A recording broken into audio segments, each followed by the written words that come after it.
What the fuck was that? Is that a That new was Zoom Zoom? telling Is that a us. new Zoom feature? I started recording and said this.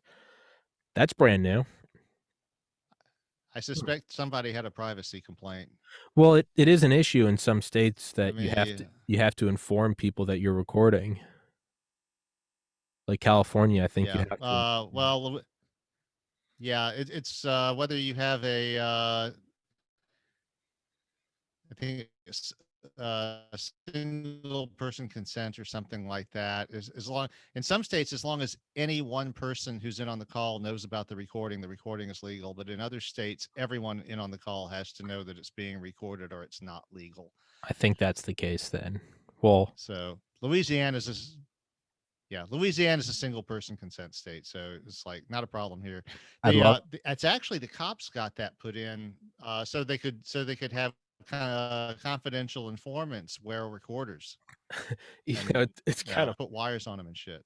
You can just imagine an NSA lawyer being like, "Well, actually, Your Honor, my agent knew that the conversation was being recorded, so therefore it's okay." And it's like, but he wasn't on the phone call. It was between two people, and he was in Fort Meade, but he knew it was being recorded. So this is going to be the first ever episode where we actually start it with me taking a pee break.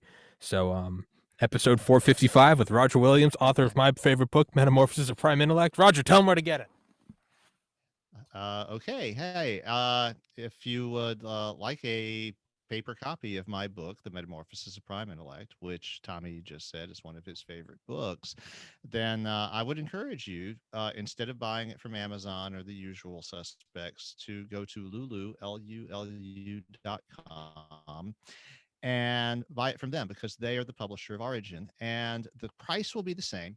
You won't save any money doing it, but what will happen is because they are the publisher of Origin, their contracts require them to charge the same that you would be charged by Amazon or Barnes and Noble or any of the other people on the network, but they don't have the overhead because they are not using the network and taking the rest of it. So I end up getting a lot more money. If you buy it from Amazon, I get about $1.50, and if you buy it from Lulu, I get more like $6.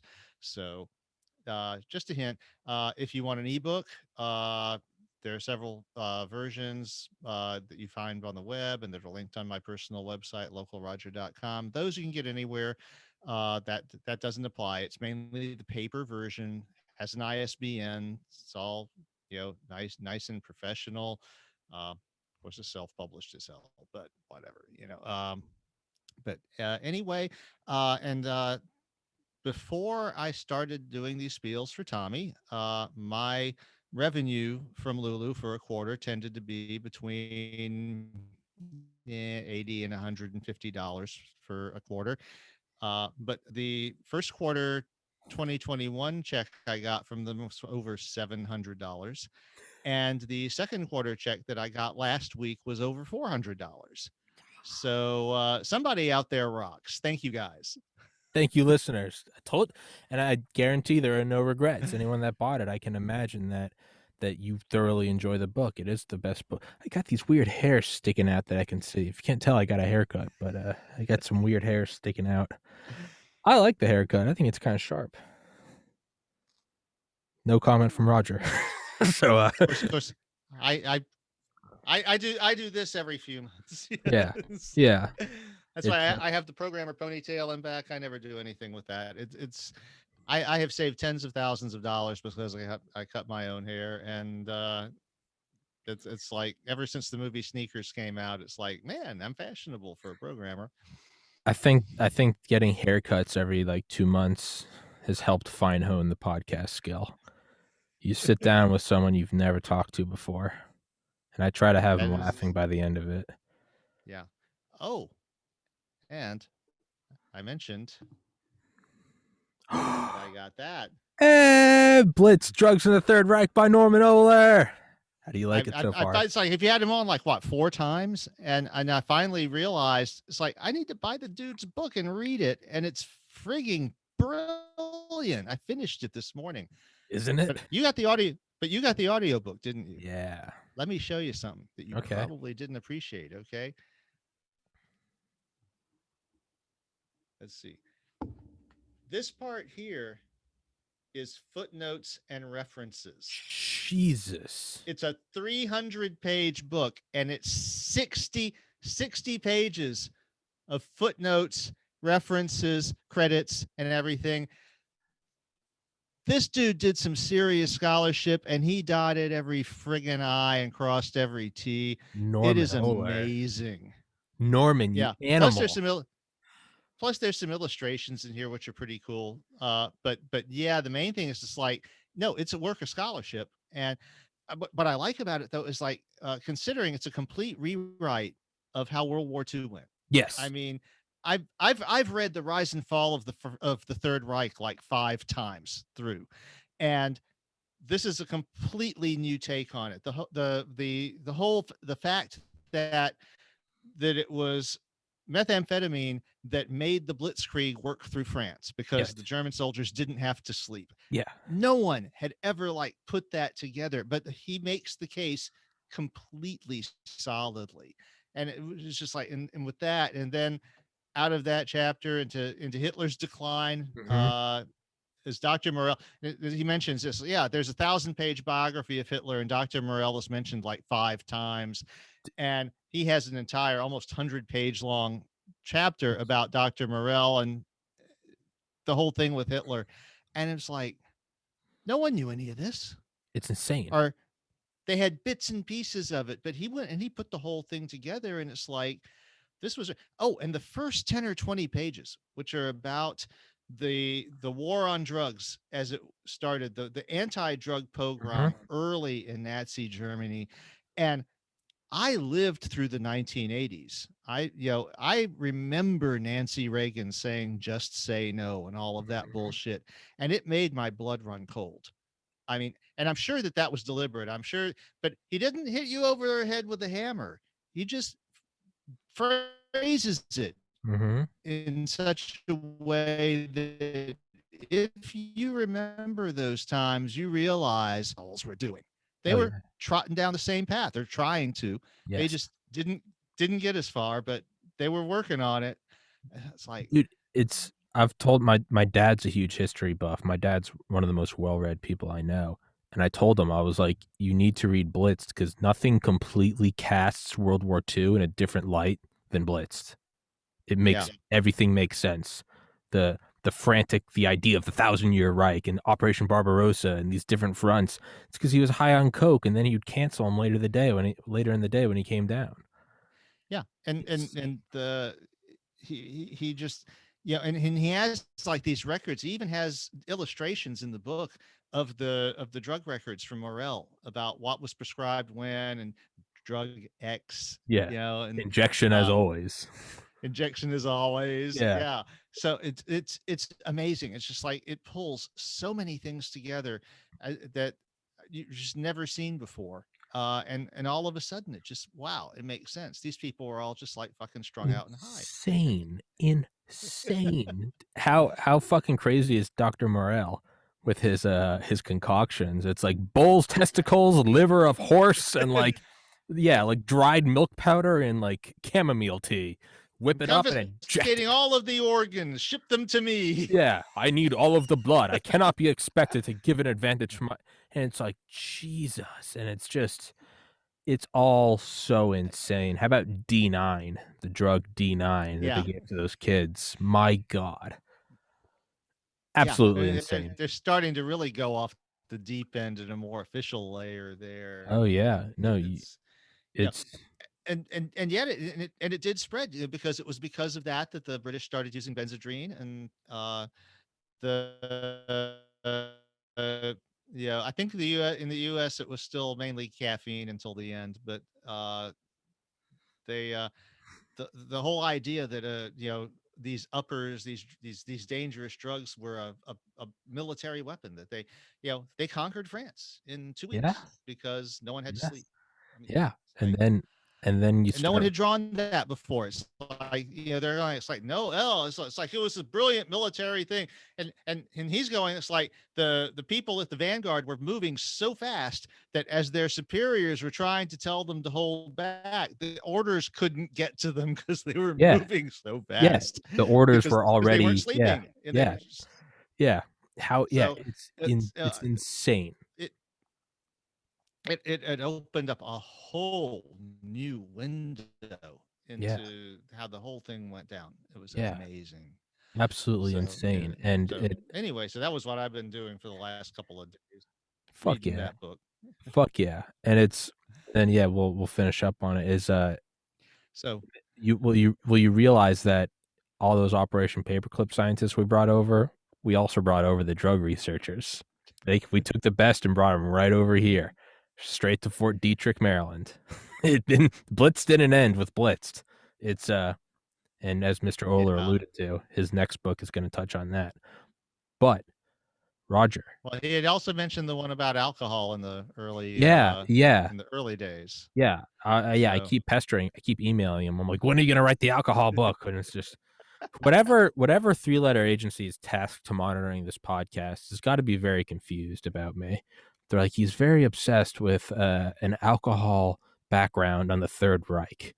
But today, Roger is going to serenade us with. we're going. Actually, take We it will away, begin the Roger. Take it away. curators. Okay, so let me rearrange my screens a bit here. Um, the curators is a series that I wrote for Reddit over the course of about 2 years.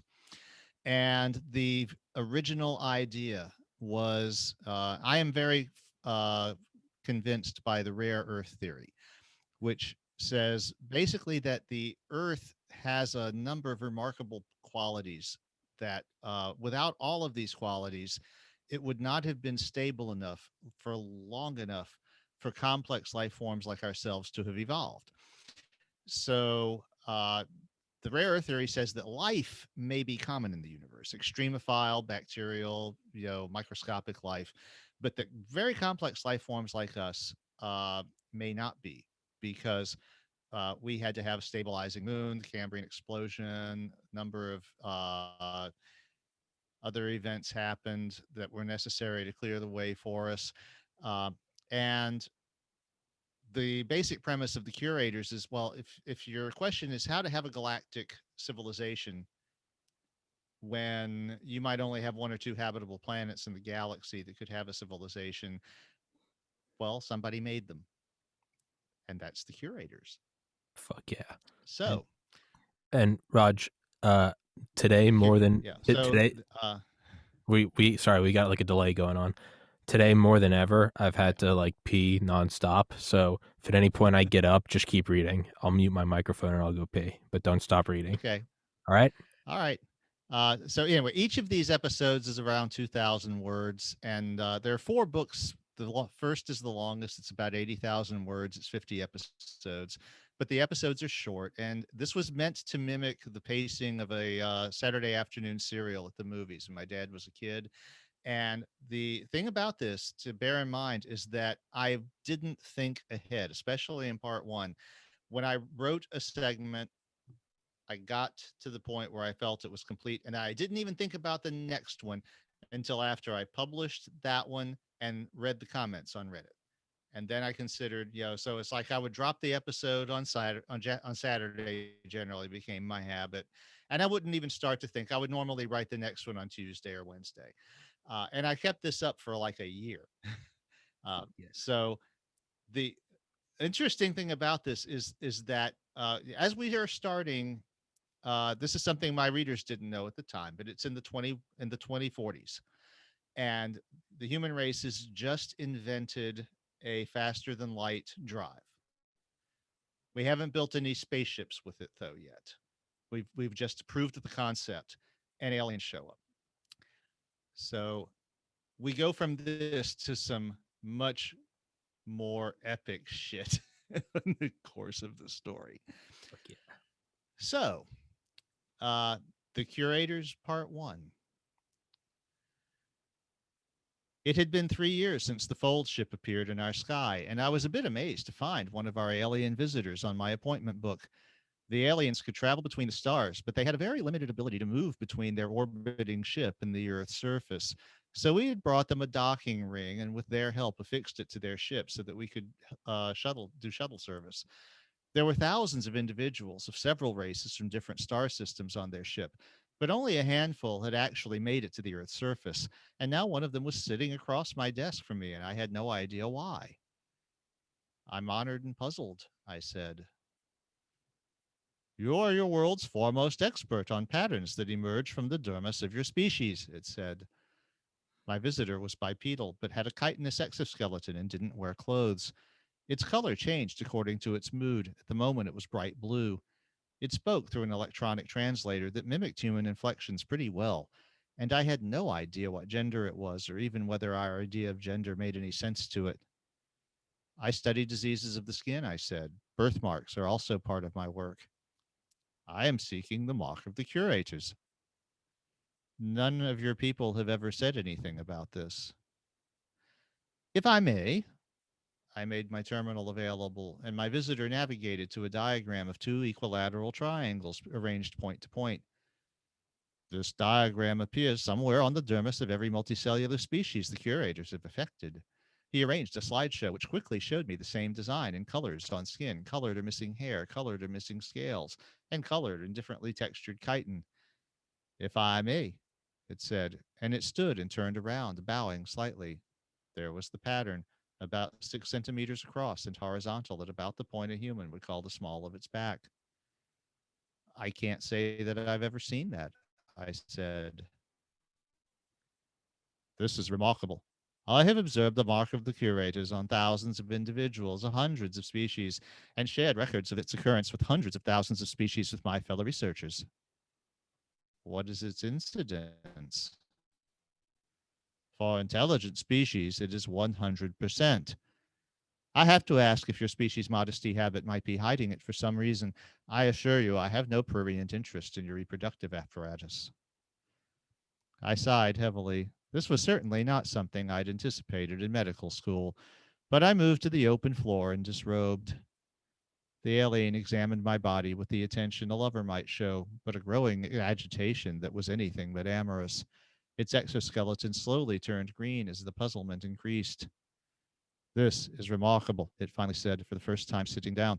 I have studied the curators for my entire career, and to my knowledge, nobody has ever encountered a member of a species with language, much less space travel, that does not have the mark. Maybe it would help if you told me something about these curators. I have no idea what you're talking about, I said as I put my clothes back on. That is also remarkable. Every sapient species we know of has known of the curators. Well, I can assure you we don't. I'm pretty well educated by human standards, and I think I'd know if we did. The curators are vastly powerful, and they love carbon based intelligent life. They do not intervene often in the path of any particular world, but when they do, as far as we know, their powers have no limit. When they find a lifeless world or proto world with promise, they intervene to improve the chances of becoming life bearing. When they find a barren but habitable world, they introduce simple microbic life. When they find a world where microscopic life has increased in complexity and remade the environment, they make sure it becomes multicellular. When they find a world where multicellular life has become complex enough to support intelligence, they insert key genomic factors to encourage that. When they find a world with life capable of understanding, they encourage the development of technology. But they also mock what they have altered. I suppose I shall have to find a geneticist. There is also a genomic mark, which is less likely to degrade via evolution. As a doctor, I have access to the human genomic library, I said. What is it you're looking for? It gave me a sequence of. This doesn't occur anywhere, nor does any subpart of it more than 20 pairs long. The alien became even more agitated. This is truly remarkable, it said. Its color began to turn from green to dark violet. Perhaps these curators simply never came to Earth. Oh, no, they certainly did. The formation of your moon, which helpfully stabilizes your axis of rotation, almost certainly them. The occurrence of such large satellites around planets of this type is almost 20 times what might be expected by chance. Your Cambrian explosion, also curators. Such an event has happened on every world we know of with multicellular life, and in many cases it is mocked. Other possibilities are in the record, but also most likely your KT impactor, which ended the era of the animals you call dinosaurs. Wait, if these curators love life so much, why would they hit our world with an asteroid and almost wipe out all life? They don't love life, they love intelligent life. Your fossil explorations have drawn a detailed picture. Your archaeologists are among the best I've ever encountered. Life on Earth had stagnated in a stable pattern for tens of millions of years, with ravenous monsters dominating the most productive continents. The curators are known to intervene in this way in such cases. They left the coast clear so your ancestors could evolve into you. If they love intelligent life so much and they're so powerful, why don't they just make it from scratch? We don't know. That is great mystery. All of our races have pondered for literally millions of your years. We think that they want to encourage, not create, and be surprised by what arises. So they create favorable conditions, but they do not directly create what they want. So, how do they intervene to encourage technology? They leave gifts, papers, drawings, artifacts. Every species has its tales of the mysterious package that gave the idea for steam power or electric power distribution or the fold interstellar transport. In fact, there's an interesting thing. We found your world because we detected an anomalous fold pattern, which we thought might be the signature of a fold ship in peril. But it turned out you were just commencing research and doing experiments. You hadn't had a gift to guide you. We've been helping your science finish the maybe we just did it ourselves without their help. I don't believe that has ever happened before, the alien said. Well, everything has to happen for a first time. And I wrote to be continued. Fuck yeah. So, I remember. Yeah, I remember the first one. I don't want to interrupt though. Keep reading. I remember. Yeah. part two. When I decided to study dermatology, I never dreamed it would result in my becoming an astronaut, much less visiting actual aliens on their starship. But the fold ship was now getting closer and bigger through the windows of the personnel shuttle. And when I finally spotted the docking ring humans had given them, it was like a wedding ring that got lost on the side of a mountain. I had been told there were 1,500 individuals of 22 species on the ship, and they were all manner, scaly, furry, feathered, and naked. The human habit of wearing clothes didn't seem to be a big thing off Earth and was a source of some curiosity among our hosts. My primary host, the researcher I call K because I can't pronounce any of the alien names, allowed as to how there were some species who had what he called deviant modesty habits here and there in the galaxy. It was a primary suspicion of it that we were hiding our marks of the curator for some reason until I allowed it to inspect my dermis thoroughly. Fortunately, it shared my values as a doctor and was as courteous as it could be despite its agitation. The ship wasn't spinning, but it had some kind of local interior gravity. I guess we hadn't got that memo from the curators either. There were other scientists on the shuttle, but most of the passengers were diplomats. The aliens seemed quite puzzled that we had no single world authority they could correspond with. For practical reasons, their worlds all had different governments and of many different forms and philosophies, but each of their worlds tended to be unified. Our guys reminded them that we are a very young species by their standards, having only mastered steam travel a couple of hundred years ago. They seemed astonished that we had gotten into space so quickly after that. Apparently, the curators don't pass out the gifts quite that often. Finally, I was in a stateroom which had been furnished to a pretty decadent human standard. Apparently, there were dozens of architects and living space designers in their crew, and our world presented them with new palettes of playthings. The distilled liquor I requested was indistinguishable from Jack Daniels, even though I knew they had synthesized it on the ship. We didn't need a very large sample, and when we knew you were favored it, we had one of the other guests bring us a few drops to analyze, Kay told me. I still don't know why I'm here, I said as I sipped my Jack D while lounging in a bathrobe in my decadent starship stateroom. You know your species' skin better than anybody, and it is the mark of the curators that we seek, Kay said. I thought we had pretty well established that the curators haven't marked humans, and I don't seem to have done anything noticeable on Earth since the unfortunate ex dinosaur business. That seems likely, but my colleagues will need more evidence before they believe that. I sighed heavily, imagining myself doing the disrobing and examination thing in an auditorium. The sacrifices we make for knowledge. The lights turned red and started blinking. What the hell is this? I asked. Oh, the fold ship is leaving Earth, Kay said. And when is it coming back? I asked with a bit of bite in my voice. I had just meant to visit the ship, not to leave the solar system with it. It will come back when it is appropriate. And as I watched through the window, the image of the Earth became dim, as though seen through a gray filter until it was barely visible. Then there was an impossibly bright flash of light, and when my vision recovered, I was looking at an alien star field and a gas giant planet. Surely nobody lives there, I said. It was dimly lit and seemed likely that even a moon couldn't possibly get enough sunlight to harbor life.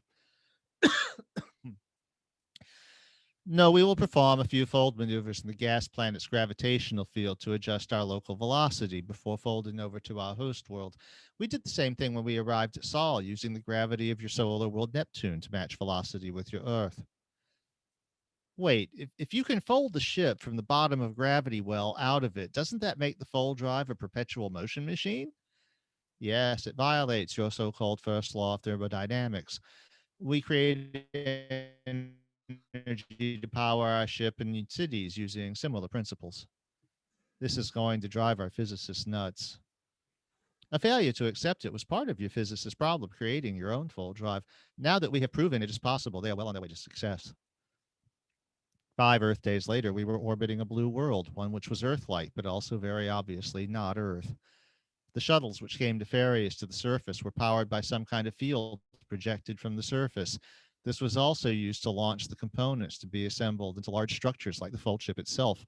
But the generator required a local gravity well to work, and so could not be used in space, which is why we humans had to provide ferry service at Earth. I learned that our hosts were quite bemused at our use of chemical rockets, which they had never bothered to develop to such a high degree.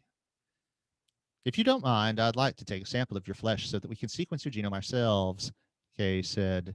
It's not that we don't trust you or your skills, but the idea that you've been untouched by the curators is going to be very hard for some of us to believe, and it would make a better case if we used methods we know. I allowed blood and saliva samples to be taken and a detailed photographic survey to be taken of my skin. Most of the other humans on board were diplomats and engineers, and I verified that human modesty habits would make them bristle at similar requests. The following day, Kay and I took the shuttle to the surface and visited the genetic lab. It took about an hour for them to sequence my genome, and as the results unfolded, the operator of the sequencing machine changed hue until it was a spectacular bright green. This is quite remarkable, it kept saying. Can you explain just how?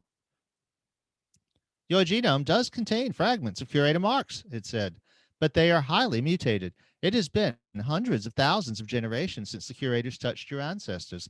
The last thing I can see is fairly sure is that they made your ancestors omnivorous.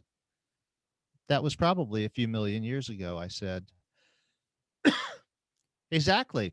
And yet you have language, civilization, architecture, and space travel. Clearly, all without their help. This is unprecedented. Just how do you tell? Remember that we've never seen any of these gifts, so we don't know what you're talking about. Kay turned dark red. Of course. We simply hadn't thought of that. Let's go to the museum.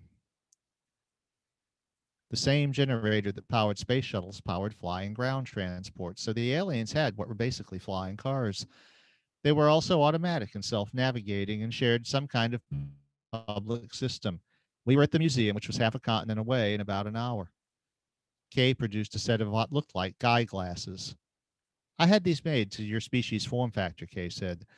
They should make it possible for you to interpret the exhibits. I put them on and looked at the front of the building. The indecipherable squiggle above the door suddenly said Museum of Curator Artifacts. We went inside. We can skip the early exhibits, which are about the development of habitable worlds and life. since we are pretty sure the curators did those things on Earth. Toward the back of the building, we reached an exhibit with a large flat rock covered with diagrams and inlaid with gemstones. At the center was some kind of agate that glowed red. The sign called this a Prometheus stone. This was the gift of how to make fire for some ancient people, Kay said. This one is a replica. They are given to every primitive race, so they must have been lost or destroyed, even though the gift of fire itself remained. Only 4 of the genuine article are known to exist in the galaxy. It is quite possible that there is one on Earth, or was once, because it seems to be associated with the diet widening modification you were given. Our ancestors were herbivorous and couldn't eat meat until we learned to cook it, I said. Fire and omnivorism are thought to be closely linked for us, but it is also thought that we may have spent a long period of time harvesting fire from natural sources like lightning strikes before we learned to make it from scratch. The Prometheus stone illustration showed the making and use of a fire drill, a method human adventurers still use to make fire under primitive conditions. I spent 2 days going through the museum. The aliens were quite obsessed with details of their gifts and learned a lot about the curators that helped them, if very little about the curators themselves or their ultimate motivations. The fold ship will soon return to Earth, but I would like to suggest an alternate destination for you, Kay said. There's another fold ship we can take to Scree, which is the homeworld of another relatively young race. They are doing archaeology, and it would give you a chance to see some actual curator artifacts and meet people who are doing current research on the curators. They would probably also like to meet a member of your species, given your remarkable lack of curation. I could think of 100 reasons why it was a bad idea, but in the end, I couldn't resist. All the diplomats and engineers returned to Earth, but I became the first of my species to visit 2 alien worlds.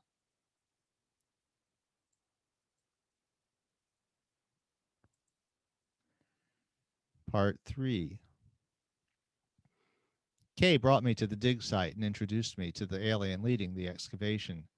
My great aunt has been an archaeologist, and I had visited her dig sites as a child, so much of the work was familiar.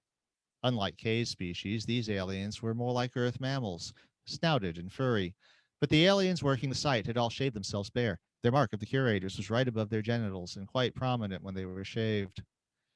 Several of the scientists made time to visit when Kay told them where I was from. It is amazing to meet a specimen of species so untouched by the curators, he said with a slight bow. We aren't entirely untouched by them. Apparently, they use their usual methods to make our world habitable and encourage early life. But after changing us from herbivores to omnivores, they apparently didn't do anything else.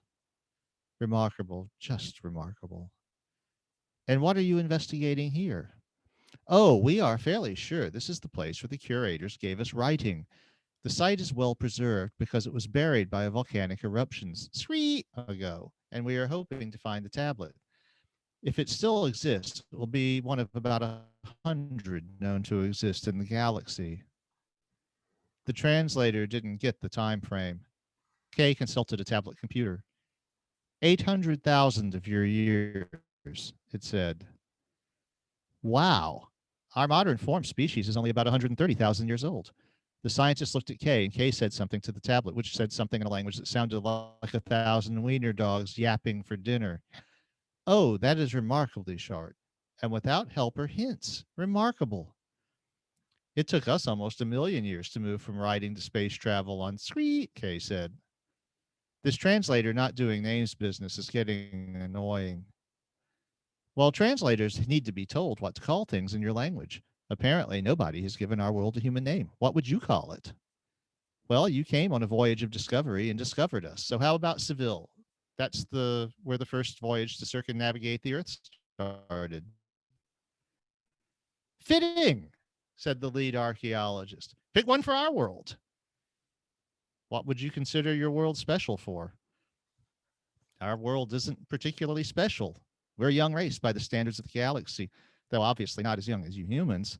We do seem to have a high number of preserved artifacts, no, ironically, because of volcanism frequently buries them. If you don't find it too gruesome, then I will call your world Pompeii. That is a human city that was buried by a volcano 2,000 years ago. Unfortunately for the humans who lived there, but we learned a great deal digging them up. You had to do archaeology to learn about people who practically lived yesterday, he said. Your species does move fast. We will carry your name, Pompeii, with honor. What I didn't know at the time was that the alien computers are all interconnected through periodic fold transactions, and my names were distributed through the galaxy within a few weeks. I also started a somewhat annoying trend of other people naming alien worlds after human cities, but I had to call them something, and the human habit of letting the first human visitor name a place persisted. Just what would this tablet look like if you find it? I asked. Kay offered the use of his own tablet. Of the tablets known to exist, about 5 still function, the archaeologist said. They were active devices which would talk to you when you touched symbols. He showed me the screen. The tablet resembled a flat stone, but functioned much like a tablet computer. In the video, the hand of another species alien was touching symbols, which indeed made the thing squawk like a parrot. It's a speak and spell, I said. The translator did not like that, Kay and the scientist said together. An early human computer product, very primitive by our standards today, but we used them to teach our children how to write correctly. You build things like this yourselves? Without nanites from the curators? Nanites? All of our microscopic machines are made by them. We don't actually know how the curators originally made them, but we know how to use them and make more of their own kind. The civilian fold ship had been at Earth for 3 years, and this was something we apparently had not learned about the aliens' technology, or if we had, our leaders had not bothered to share it with the general population. Some of our futurists have speculated on the possibility of nanites, but we haven't learned to make our own. We make computers by direct manufacturing. But how? Sorry, but I'm a doctor, not an engineer. I understand that it somehow involves etching patterns on the surface of silicon wafers, but I really have no idea how it works. After we left, Kay plied me with a fifth of Johnny Walker Blue, a luxury I could not afford in Earth's decidedly non post scarcity economy. We did not know you could make electronics from scratch, it said. Your negotiators seem to have forgotten to mention that. Did you tell them that you can't make your own without the curator's nanites? Of course, we take it for granted that's true of everybody. Well, they may have feared you would think it dangerous knowledge. Considering that they were developing a fold drive, and an improperly figured fold drive can fold your world into its host star by accident, I can't imagine what they would find dangerous about. I sprayed a very expensive shot of scotch across the room. A fold drive can do what? It can destroy a world. Isn't it obvious? The fold drive folds space-time so that distant points, touch, and matter and energy can cross over. The two most obvious nearby peaks when you're working on a habitable world are the center of the world itself and then of the star it orbits. Moving a habitable world to the center of a star tends to ruin its habitability. Do our people know this? The ones working on the drive do, now that we've told them. My understanding is that they had already figured out the danger themselves and were exercising proper care. And this is general knowledge around the galaxy. Of course. One reason we diverted to visit you is a bit of worry that you might do something unfortunate by accident. It's a fate many races warn their young of, to shock them into acting more responsibly. Has it ever happened? The curators are explicit with their warnings when they give us the fold drive, so it's very rare, but some races have turned out to be a bit careless, Kay said. I think I need to get back to Earth, I said a bit shakily. The fold ship Screet returns to Seville in about 6 Earth days. At that point, my fold ship Screet will probably already be present and should return to Earth with new researches within an Earth lunar cycle. While I was waiting to depart Seville, the news arrived that the Pompeian archaeologists had found their tablet of writing. Unfortunately, having been buried by a pyroclastic flow, it would not be one of the few that were operational. Meanwhile, I needed to have a word with the people developing our human fold drive. It was a word our new friends didn't seem to know, and one I now was very afraid to say around them. Weapon.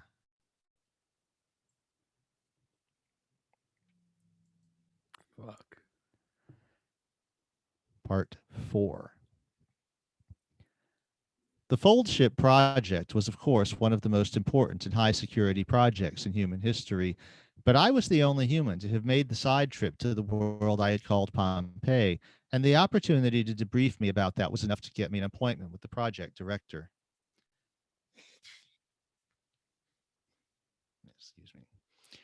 He didn't seem to find much that I said surprising, although I was surprised that he called the world that I had visited Pompeii. Oh, somebody seems to have given them some names, he said in a tone halfway between jovial and sneering. It was just a shorthand for the translator, I said. So you obviously thought at the time. What you didn't realize is those little tablets they have aren't very smart. They can't play what we would consider proper video, and they only have a few megabytes of local storage.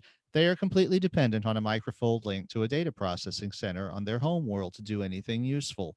Since they have as much energy as they want from fold technology, those centers are enormous, cubic miles in extent. Every inhabited world in the galaxy has several. Wait, what? They are in real time communication across light years? Amazing, isn't it? For computers comparable to something we would have made in 1990. But they've been spacefaring for hundreds of thousands of years. Yes, but they've also been curated. They were given nanites. That makes it so easy for them to build what they have. The effort to go beyond what the nanites can do never seems to quite be invested. I have to ask you something. My friend Kay told me that a fold drive can destroy a planet. It was telling the truth. Our new friends don't seem to do guile well. And our people knew this? Of course. There are three fundamental constants which determine the extent and range of the fold effect, and there's no way to find out what they are except to make a fold. And if you get them wrong, it will fold the two nearest large masses together, which is why we made our first experimental fold ship a robotic interplanetary probe. And we did our first experiments from the Mars Solar Lagrange point when Earth was on the far side of the sun from Mars. Since we didn't know the constants, our first experiments were unbalanced, and this is what our friends detected and why they moved to save us from our folly. How close did we come to annihilation? Give us some credit. We might have folded Mars into the sun, but even that was very unlikely, and we would have figured out the constants for ourselves within a year. Our experimental protocol was on track when our new friends surprised us by arriving. Kay said they used the danger to warn their young to be responsible. Yes, not a bad idea. But the curators give them the values for the constants. None of them have ever had to exercise caution to learn them the hard way at risk. Kay said some species were still, as it said, careless. Well, you can't cure stupid. Stupid normally can't destroy a planet. Stupid can destroy more than you realize. Ever study World War One? Okay, but has it ever occurred to anybody to make this thing into a weapon instead of a space travel device? Fancy a drink? The director produced a bottle of 1800 scotch from a desk drawer, and I nodded somberly. Of course we have, he said as he poured me a straight shot. We also asked as closely as we dared if our alien friends had ever done so. The answer in every context was no. Making a fold ship into a planet killer also makes it a suicide run because the fold ship also folds itself into the star. So it can't be used that way? I didn't say that. As with their less than stellar computing devices, none of them seem to have autonomous probes with fold drives. Their fold ships need sentient guidance to operate, and they also don't seem to have the concept of suicide as triumph. And our very first fold ship is an autonomous probe, I said. The director held up his shot glass, and I joined him in a rather morbid salute to my species. Just how easy is it to make a fold drive? I asked. Some of our fellow humans would fold us into the sun just for spite. It's far too easy if you have the nanites in the programming system, which is common on their worlds. We have told the aliens we're afraid of what the curators might do if they find out we've been given that technology, but we're really more afraid of our own people getting it. We're also not planning to duplicate their ground to orbit technology anytime soon for similar reasons. Fortunately, they don't have much of a answer for ground to orbit if there isn't a fold based ground infrastructure waiting for them, and making them rely on our chemical rockets gives us a bit of a barrier. Wait a minute, how did they deal with New Worlds then? The director poured himself another shot, offered, and I accepted. There really are no new worlds for these guys, he said as he tossed it back. The worlds they discover have been curated and have transport networks as the curators intended. They don't seek out uninhabited planets and worlds and wouldn't know what to do with one if they stumbled across it. I think I need to get back to my practice, I said as the scotch began to make its effect known. Oh, I don't think that would be a very good idea. Your clinic is in the middle of an excellent path for a new highway, and the eminent domain papers are ready to be delivered. What? We don't know shit about this galaxy we find ourselves living in, and you have an inside track to learn more. Investigate this Mark of the Curators with your friend Kay. We will pay you fabulously well. It is one of the few things our mostly incurious new friends are very curious about. And frankly, we are pretty curious here too. You see, it's not the races the curators have groomed that we fear. They have all settled at a tech level we think we can match in a few decades, and we've already exceeded in some areas. Beyond our worry about what our own assholes would do with their technology, it's the curators themselves that we fear. We don't know why they curate. We don't know why they didn't curate us. We don't know the extent of their power. They are obviously active in the present day, and we don't know what they might do when they realize we have appeared on the galactic stage. I'm just a dermatologist, I protested. You want me to suddenly be James Bond? Oh, we want you to be far more than James Bond. Bond didn't have to deal with a galaxy full of alien species. Hell, he only went into low Earth orbit once in the movies. You've already visited and named two alien worlds orbiting other stars. And it turns out you are just what your species needs because it is a mark on the skin that is at the core of all of this. We don't know anything about the curators, and we don't know much about the few aliens we've met, but we know a lot about ourselves. And we know that even though we aren't curated, we come from the same basic curator tree of life that they do. And one thing I do know about humans is that when we put a mark on something, it's often because we think we own it. So it was that a week later, I was on another rocket shuttle headed back to the K's folding ship and the world I had named Seville. But this time I did something that was expressly forbidden in the densely worded contract I had once signed. I loaded some carefully selected apps and files and packed my cell phone and a solar charger. Let's let's pause there on the readings for today. I gotta go pee real quick, but holy fucking shit, dude. Holy shit. Roger monologue. Holy shit, dude. Well, I already told you all where to get my novels, so that was parts 1 through 4 of The Curators. Uh, there are a total of 4 books totaling 200,000 words in The Curators. And book 1, the longest, is 80,000 words. And it has 50 of these episodes, each of which is about 2,000 words. So we'll do a few of these, I guess, each time. Uh, Today's podcast is a little short, I guess, because of Tommy's commitments. Uh, but I'm thinking we'll probably get through book 1 in about 5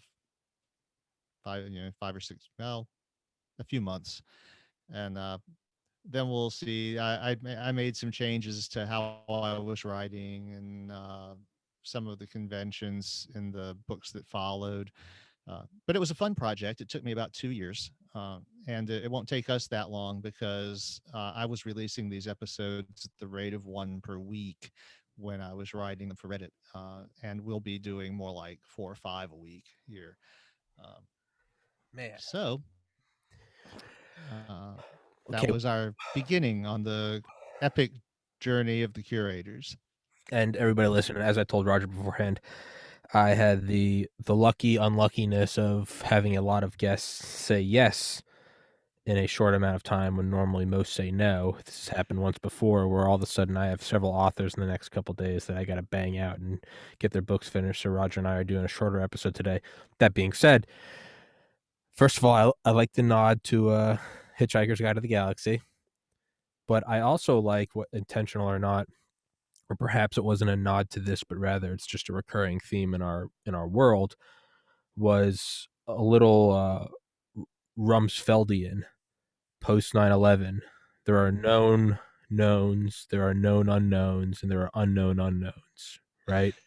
And Yeah. it's, you do tend to, or you can go to Independence Day, the movie, And it's, two words, Mr. President: plausible deniability. But what's the whole purpose? Is they have the lab because we see these things, or Director Fury in the Avengers, when it's like, why do you need the Avengers initiative? And he was like, basically he says, like, we got away from those aliens on a Mhm. fluke.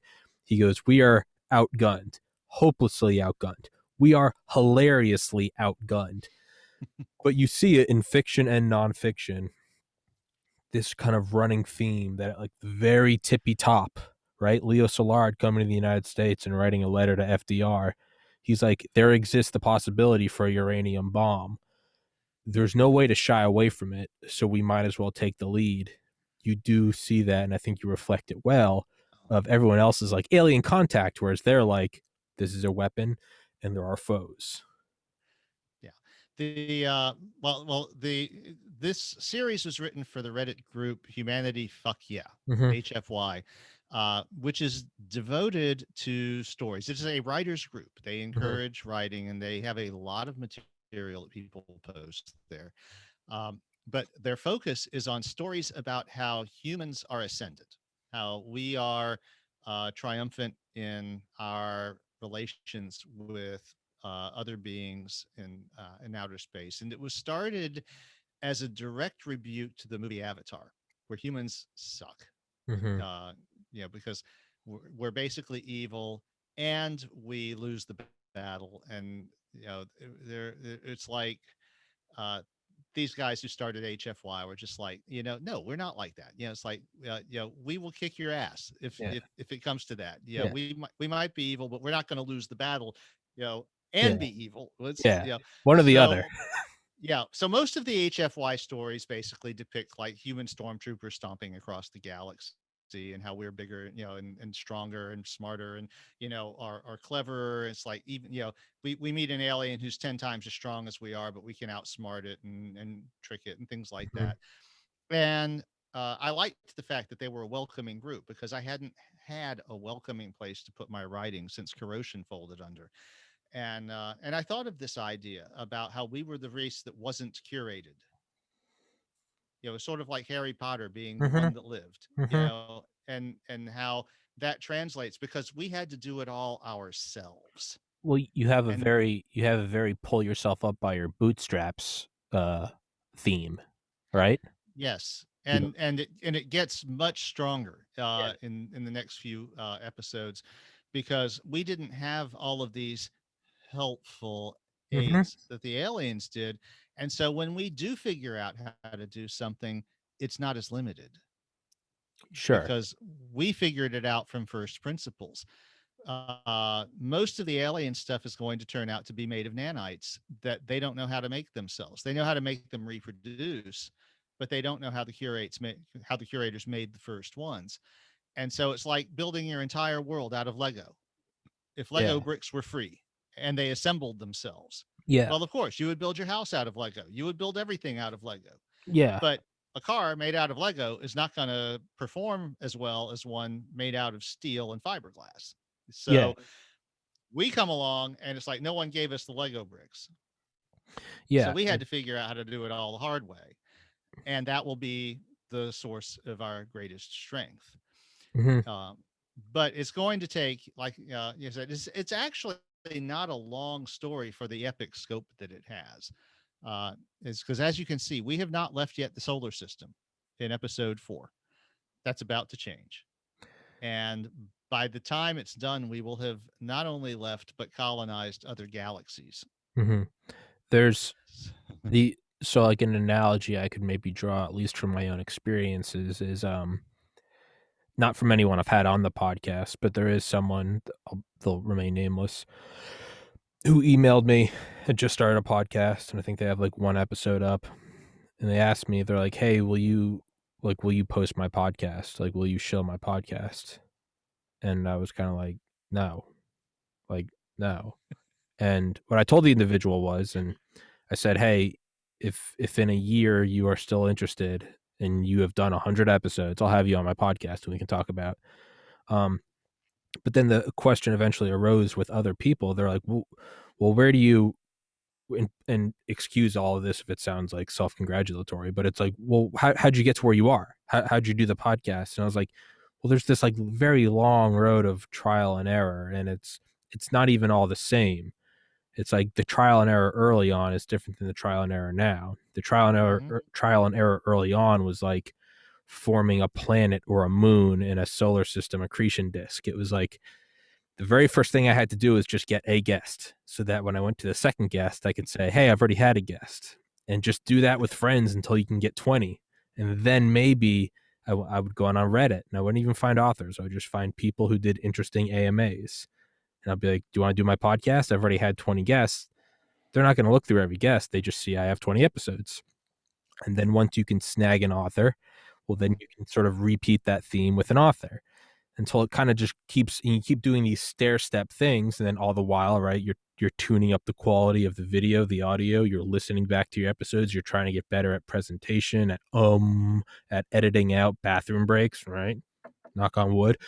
But a bunch of little shit until it gets to where it is now. And I can only imagine in a year, you and I will be doing an episode. We'll be looking back at this and being like, whoo, that was some of those early episodes, not our best. And it will be like, but right now it feels like we're doing our best compared to our early episodes, right? Think way back to Yeah. like, who knows? And you just see how far it's come since then. But the point is, with all that is when you're And forced, that's the way the curators is going to progress, because right now we have one prototype full drive that barely works, yeah. and we are on the start though to the path to become a galactic power. The next step will be to figure out what book one is mostly about, is figuring out where we stand Mm-hmm. with respect to this galactic civilization, which turns out to have about 1 million habitable worlds with Mm-hmm. intelligent life on them, um, but is also very stunted because the curators have given them gifts that in some cases turned out to be traps. And we come along, the curators, for whatever reason, decided not to curate us. And so that's our strength. We figured out how to do things the hard way. And that's often more powerful. It's Mm-hmm. like we figured out how to actually melt steel instead of making bridges out of Lego. So that's a theme that will be developed through the next 50 of those episodes in book one. Then in book two, things will change up a bit. In book one, I was really diligently not looking ahead. I wanted it to have the feel of one of those Saturday afternoon serials that my dad told me so much about at the movies. Um, and so I made a point of not even thinking about the next episode until the previous one had posted and I had read the comments on Saturday and Sunday. And then maybe, Tuesday or Wednesday, I would write the next episode. And I did that for 50 episodes. I also didn't use names. You'll notice that, we have K as our first alien, and I used the letters as names device in my essay, A Casino Odyssey, which was what made my reputation on Corrosion when I was talking about the card counting team and how we made Advantage Play Gambling worked. And I used the letters as names device to preserve the privacy because the team was still operating at that time. Mm-hmm. And I thought it was kind of cool. And I didn't want to get into the mixel flick this'll the thing that all of the guys on HFY seem to get into. They have actual threads, uh, for the aspiring writers about how to name your aliens, what works, what doesn't. And I just wanted to just bypass that. And so I ended up using letters for all of my characters, or I just referred to them by their function. It's like Mm-hmm. the human form curator or something like that. And for book two, I realized that had gotten old. And so I went back and gave all of my active characters names. And I also had to write ahead because at the beginning of book two is where humans begin establishing a prominent role in the galaxy. And the first thing they have to do is clean up the political mess on Earth because Earth doesn't have a unified government. And that meant I had to figure out what had happened to the governments of Earth by the early 22nd century, uh, which is about where we get to book two. I also had to go back and figure out the timeline because I had just been winging it, and then Mm-hmm. I realized I don't have any friggin' idea what year it is. Well, So I had to figure out how old everybody was and everything. well Uh, there's even some beauty. There's even some poetic parallels in that a curator writer would have like a scaffolding, a rough outline. Make sure you fill in the backstory versus kind of what you're doing is fuck it, do it live. It's right. yeah, But I mean it's like Eminem, right? If you ever watch those early rap battles of Eminem, goes to like yes, freestyle battles. it was very much like doing that. Yeah. It was, and I was astonished at how well it turned out. In all honesty, Let me uh, there are a few continuity errors if you look from the final two books back to the first one, but for the most part, it flows really well, and it's like, and I had no idea where the hell it was going at any point. there is one of the early Eminem battles is because the whole thing about rap battles is supposed to kind of be off the top, not kind of, it's supposed to be off the top of your head. Hmm. And then the biggest and most common way to cheat is like you have a whole bunch of written things that you pull out and try to make it look like it's off the top, like almost like Mad Libs, like you just fill in the name Yeah. of the person you're battling against.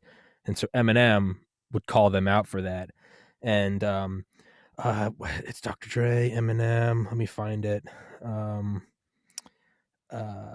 Wow, what the name? What the hell is the name of it? It's There's this one little clip I want, Defiant Ones. Yeah, let me. There's probably gonna be an ad. Yeah, I'll let that play real quick. And then, but yeah, before we do this, then we gotta wrap it up.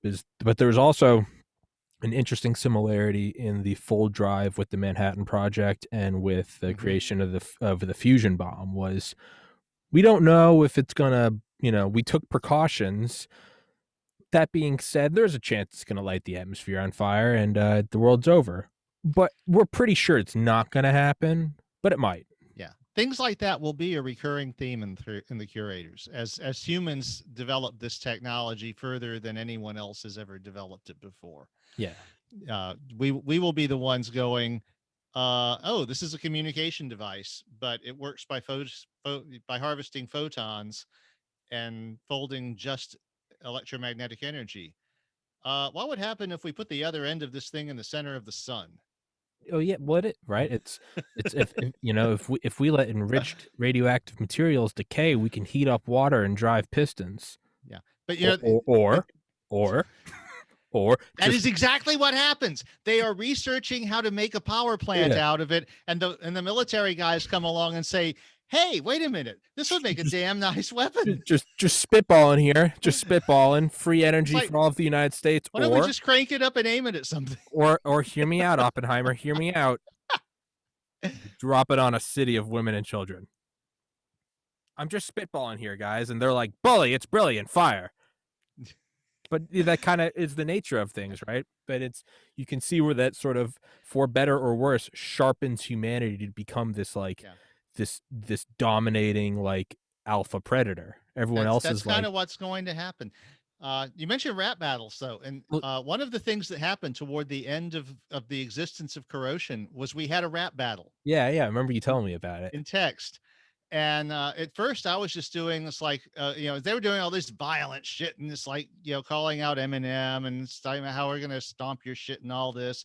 And I was just like being peaceful and going, it's like, you've got Eminem, I've got Dr. Seuss, and finally someone pointed out, it's like, look, dude, these are the rules. It's like you do multiple rhymes, you try to get as many rhymes as possible, because I didn't realize what the goal was a lot of times with rap.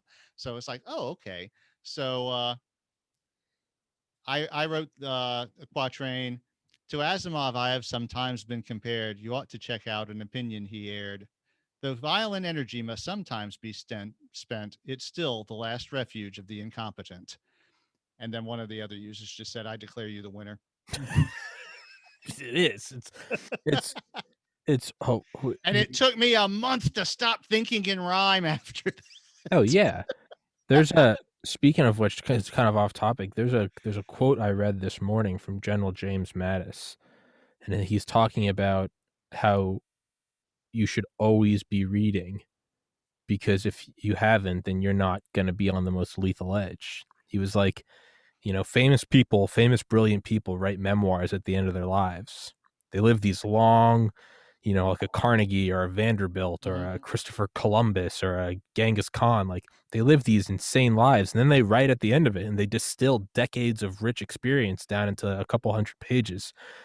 He was like, if you're not reading these, so I this quote from James Mattis: if you haven't read hundreds of books, you're functionally illiterate. And it just kind of, you can kind of tie it into curators, where it's like, always be learning everything, because there are, if you're handed something, then you're not, I mean, sure, it's great and all, but like, you don't, it's kind of like what we talked about, like creating the atomic bomb, where you're like, no one ever had to create an atomic bomb before until the humans who don't have nanites, and there is conflict from resource scarcity eventually over 1,945 years, at least in our new calendar, led to the dropping of an atomic bomb.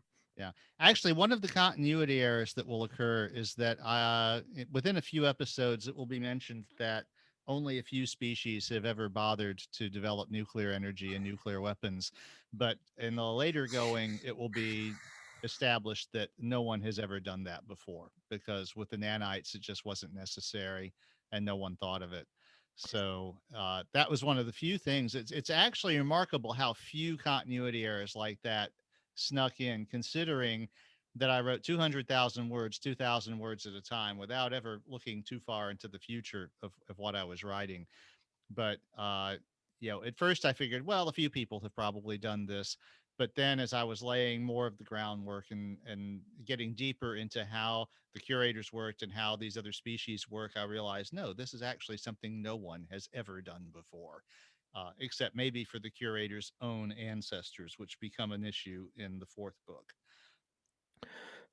So we'll wrap it up with this: is it's Dr. Dre telling how he discovered Eminem, and he's listening to this tape Okay. that someone brought in, but it's Eminem in a freestyle rap battle calling out someone else for not doing freestyle.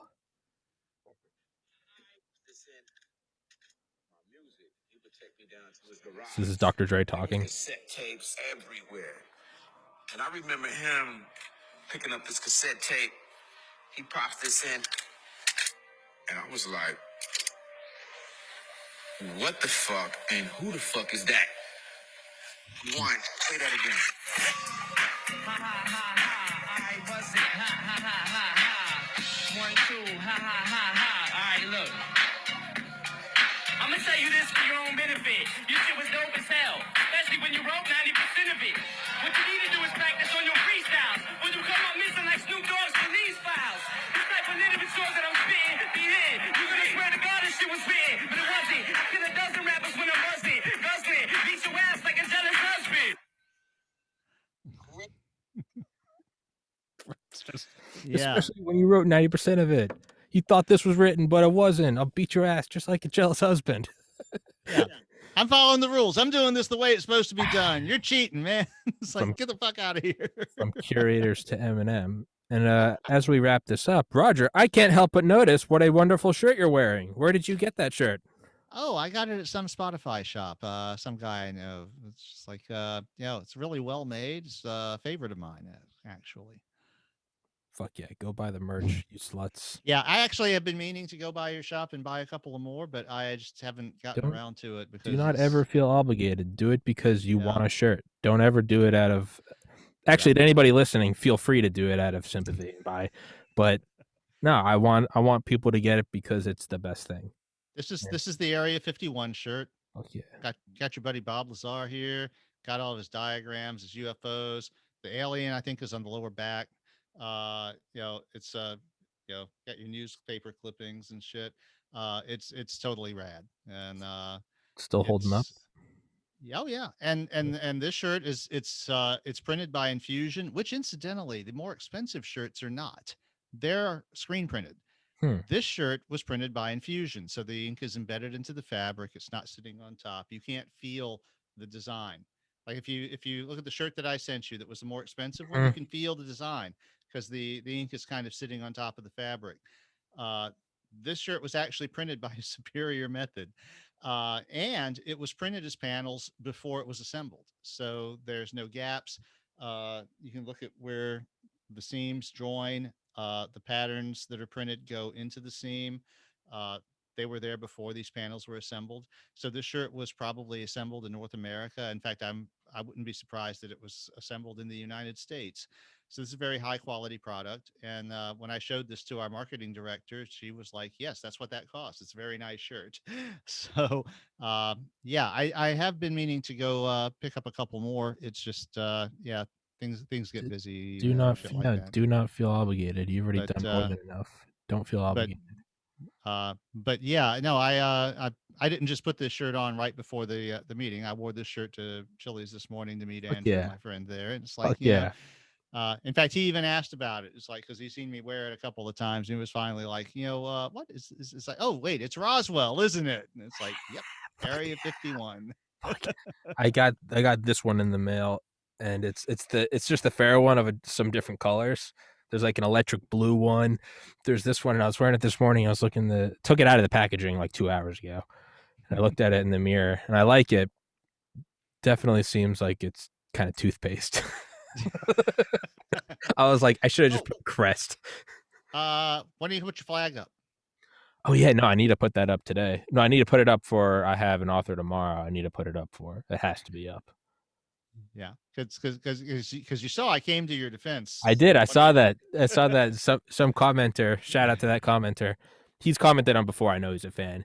He was like, those panels are an eyesore. And I was like, dog. And Roger came in and he was like, no, they do have an effective. Yeah, you need to listen to the episode that I did before Tommy hung those panels. It's like, oh, dude, it sounded awful. It sounded like it was in a sounded like it was in a solitary confinement room. It was like it was just echoing. It's like we both sounded like the adults in a Charlie Brown cartoon. Yeah, dude. and for the record, not hating on that commenter. I know he's a fan of the show. So I'm not trying to bully him. Hey, I appreciate any comments, but did you know that the guy that voices Charlie Brown went to jail for threatening a sheriff? He was in jail for 5 years, and he got out like last year. I'm trying to get in touch with him. I want him to get him on the podcast. No, I had no idea. Yeah. See if you can get that. Yeah, I think he fell in hard times. There's like an interview with him. You can tell the dude clearly not like a bad person. It just, but yeah, I'm trying to get in touch with him. The voice of Charlie Brown went to jail for threatening a sheriff, which, I mean, it's kind of metal, but someone was like, this is what you get when you pull away the football at the last second while he's trying to kick it. Years later, it adds up and it turns into an outward threat against law enforcement. But speaking not gonna do it this time, Lucy. Not gonna do it this time. Do it this time. How do you like that, bitch? How do you like that? Pull it away now. Good grief! I committed a homicide. But yeah, it's just the judge. Like death penalty. Oh, good grief! But we got to wrap this up because I do have authors on nonstop because I'm a moron. But I will not turn any of them down. It's a matter of pride for me. So we got to wrap this one up. Roger, thank you for your patience with me today. Thank you for the reading. As always, I love you, brother. And we won't convene because I'm going for my friend's birthday. I'm going to be on Friday and Saturday and be back Sunday night. So maybe we'll reconvene during the week next week, or we might kick it down the road to Saturday. Next Sunday, my dad and I are probably going to go see Quiet Place 2 anyway in the theater. Nice. It's a reasonable hour, so it's like, there's not going to be a lot of chance next weekend for me either. I will not be doing a podcast this week. If you got a slot open during the week, just let me know. Fuck yeah. And I saw the ads for Quiet Place too. Yeah, it looks it's a little creepy. And the guy who made it was on Colbert in person, sitting next to Evie. It was hilarious. I need to get him on. I need to start poaching this August. I might be having someone that was on Joe Rogan. That will be my first trophy kill. Stealing a Rogan guest. Now, we're crawling up, baby. We're sifting through the sands, and we're getting the gunshot. We're starting to poach now. We're moving out of the woods. We're no longer swinging from tree branch to tree branch. Now we're going and stealing. We're stealing hens. We're coming for you, Rogan. Excuse me. All right, I got to wrap this shit up. I got shit to do. Roger, I love you, my man. I'll send you when it's up, and till next time. Peace.